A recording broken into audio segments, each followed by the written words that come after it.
Mall entertainment channel உங்களை அன்புடன் வரவேற்கிறது. இந்த காட்சியில் KR விஜயா மக்கள் திலகத்திடம் செய்யும் ஒரு பாவனை மிக மிக அருமை.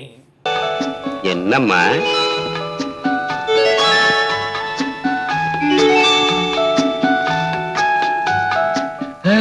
இந்த காட்சியில் கூட பொன்மனச் செம்மல் எம்ஜிஆர் அவர்கள் அப்பாவி தளமாக நடித்திருப்பார்.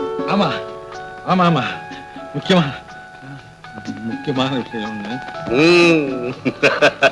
ஆரம்பிக்கலாமே ஆரம்பிக்கலாமே. ஆமா, உங்களுக்கு ஏன் வேர்க்குது என்று கேட்கும் நடிகர் அசோகன். என்னது ஊட்டில கூட உடம்பு பூரா வேர்த்து கொட்டுது.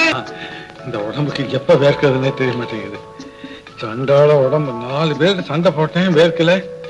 நல்ல நேரம் திரைப்படத்தில் ஒவ்வொரு காட்சியிலும் மக்கள் திலகம் தனது முத்திரையை அருமையாக பதித்திருப்பார். Like, subscribe, comment, share and bell பட்டனை அழுத்துங்க.